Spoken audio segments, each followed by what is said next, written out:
Cardio from a conventional standpoint, that is 30 to 60 minutes on a treadmill or a bike, is one of the worst things you could do to lose body fat. And in this video, we're going to talk about why and some more strategic methods to get you in optimal shape, keep your muscle mass, build your heart, build your lungs, and perform like a champ.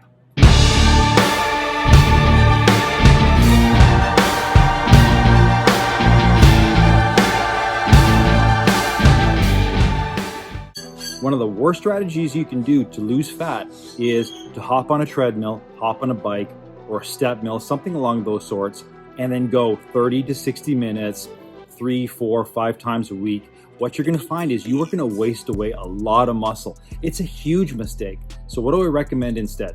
The purpose of cardio, let's say 2, 3 times a week, is to actually develop your heart, your lungs to perform optimally, number one. Number two, to be super healthy, just in case something stupid like COVID hits you, where your lung capacity is something like 120% versus 90 or 80%, so that when you do get sick, you've got a strong heart and lungs to fight off any illness.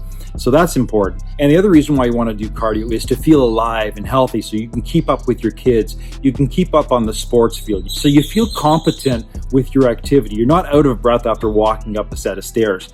That's the purpose of doing cardio. So should you be doing cardio? Absolutely. How many times a week? Maybe it's 2, maybe it's 3, maybe it's 4, depending on the activity and depending on what you want to accomplish with your body.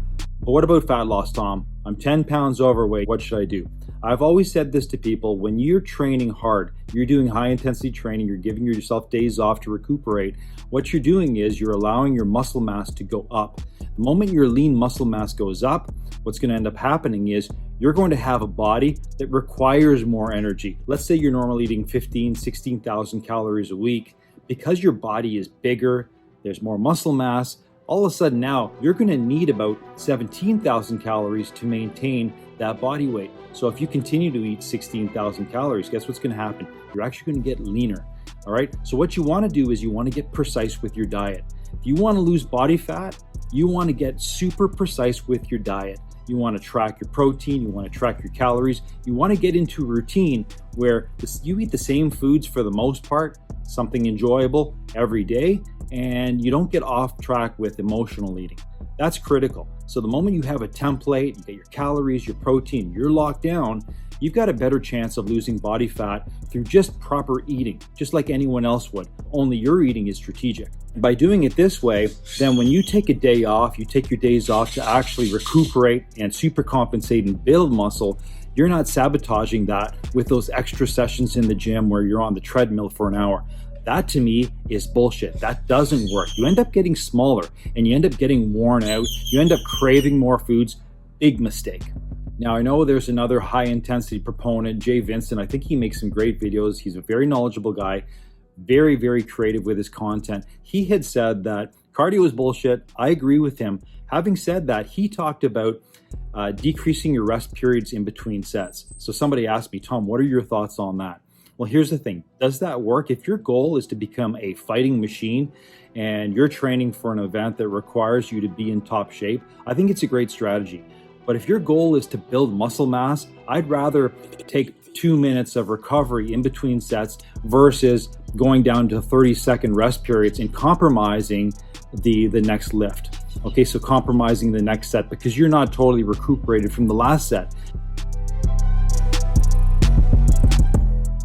So here are my recommendations for cardio. Pick and choose what you think works for you based on your situation. You're going to find that maybe your situation is very similar to mine. Maybe it's different. You're going to go to one of my other suggestions. So here we go. If you're training with weights 2 to 3 times a week, which personally to me, that's all you need. You don't need a lot of time in the gym. It could be 20-minute sessions. It could be 30-minute sessions. And you want to put in your cardio. This is not for everybody. But my personal take is this. Everybody should be able to defend themselves. And I think one of the best ways to do that is through combat sports. So this might be up your alley. You might say, Tom, you're crazy. I'm not into that kind of stuff. But I will tell you this. The other days, the 4 extra days that I'm not training in the gym, I go to a club, I do jujitsu, and I'm going to tell you right now, boy, do you ever get in shape when you're rolling with people for 5 minutes and you realize the term getting into fighting shape. I got to tell you, there's a big difference between getting onto a treadmill and fighting for 5 minutes on a mat. There's a complete difference. And then you realize what you're made of when you roll for 5 minutes and you're gassed after 2.5 minutes. You want to get into mint condition, get into combat sports. So for me, it might be something like what I had suggested. For you, it might be just getting a punching bag and working on your boxing skills. It might be joining an MMA class. It might be doing some Muay Thai. It might be doing kicks on that punching bag. I highly recommend the combat sports approach to getting into fighting shape, getting into good cardio shape. It makes you ripped, it's fun, it's productive, it's valuable. It's something that people need. That odd time, one time in your life where you're going to get into a fight and you've got to defend yourself. Cardio approach number 2, it's playing sports. There's a lot of people who love pickup hockey, basketball, tennis, volleyball, whatever it is. If that's your passion, doing that 1-2 times a week. The amazing thing about sports is there's a very much a stop-start nature to it where you're going really hard for 30 seconds. For example, a shift in hockey, you're going all out for 30 seconds. You hop onto the bench, you rest for a minute, then you're back out there for 30 seconds, just grinding it out. That kind of cardio is wicked for your heart. It's wicked for your lungs. And again, that's that performance aspect, feeling really good while doing something that you really enjoy. Do I recommend that? 100%. So if there's a sport that you enjoy that has a very much a stop-start nature to it, super hard, super intense, and then you back off on the intensity and you're cruising for a little bit, that kind of stuff is fantastic for your heart and lungs and highly recommended. Maybe 1-2 times a week. Again, you got to be cautious of the injuries that you could get playing something like soccer or football, but highly recommended if you're really a sports-oriented kind of person.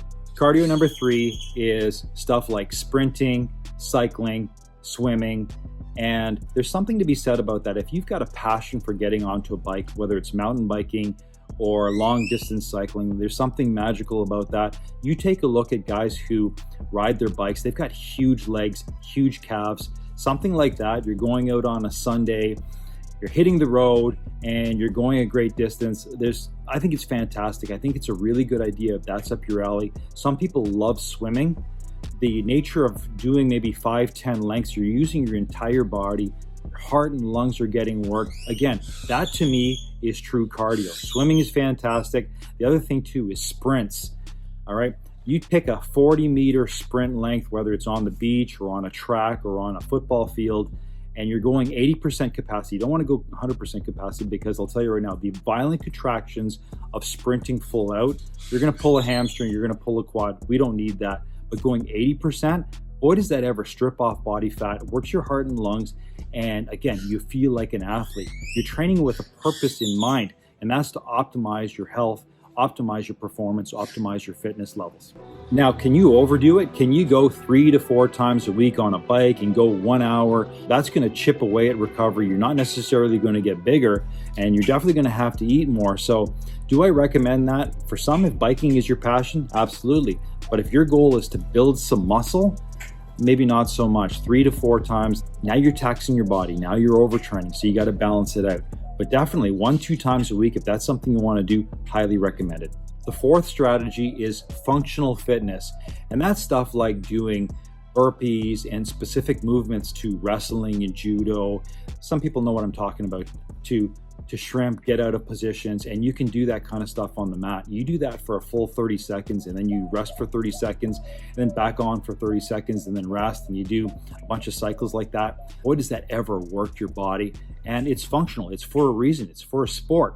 Certain people who are doing sprint runs, getting your knees nice and high, 30 seconds on, 30 seconds off, or you can do a Tabata style where you're going 20 seconds on, 10 seconds off, all out for 8 rounds. It's 4 minutes of cardio. You can do 4 minutes of cardio twice a week. If you're doing Tabata style where you're going 20 seconds on, 10 seconds off for 8 rounds, that's 4 minutes. Or if you're doing rounds where you're going 30 seconds on, all out, 30 seconds off, 30 seconds on, 30 seconds off for 5 minutes, I will tell you for sure that you do that twice a week. It's 5 minutes, it's 4 minutes with Tabata. You throw that in a couple times strategically through the week, you will see the health benefits, and you're going to allow yourself to build the muscle and recuperate properly without doing much inroads to your body because of that cardio. Highly recommend that strategy. Definitely works because we're looking at a well-rounded person, a person who's muscular, a person who's got a strong heart, strong lungs, a person who feels amazing. Really important to be balanced. And then finally, you have the steady state cardio, people riding on the bike or a treadmill for an hour. Tom, what do you think of that? Here's my take on that. After a workout, if you're going to hop onto a bike for 20 minutes later on in the day to flush your lactic acid, get the circulation going, and you're multitasking by listening to a podcast or maybe sending messages, you're not going very fast, the purpose is to stimulate circulation in your body. Highly recommended. I wouldn't go so hard. I wouldn't go very long either. 60 minutes, I think there's better things you can do with your 60 minutes than being on a stationary bike, just pedaling away, watching TV. I think it's a bad idea. Teach their own though. I don't recommend it. Going for a hike on a Sunday with your family, walking the dogs, highly recommend that. It's not overly stressful. It's not overly intense. It clears your mind. You get the circulation going. That's actually going to aid in the recovery. That kind of steady state cardio is cool. But if you're using it as a tool 6 days a week, an hour a day to burn fat, you could have easily cut back on your calories and eaten a little more precisely and gotten the same benefits and allowed yourself to recuperate from your workouts and not feel exhausted. And then finally, you got the gourmet exercises that you see on YouTube and Facebook and all those reels that are really stupid. And I'm just going to show you a couple clips. These are the kind of exercises that you absolutely want to avoid for injury reasons, a waste of time, they're unnecessary. So here's a bunch of what I call fitness bloopers. Do not do these. Some people love kettlebells. They are a tough workout, but I'm taking a look at the momentum involved here. You could easily hit your nuts with something like this. I'm looking at this guy's wrists right now, swinging around. I just don't find this safe. Now, who the fuck came up with this? This is cruel, hard labor here. He's not even swinging it properly. It's not productive. This sledgehammer could hit him in the face. What a dumb exercise. Along the same lines, here's another gourmet exercise that makes no sense, flipping around a tractor. This is so uncomfortable. This is not a balanced exercise. This could easily pull your biceps. Not worth it. This is just plain wrong. His attire, the way he's swinging around, looks like a fucking seal. Absolutely ridiculous.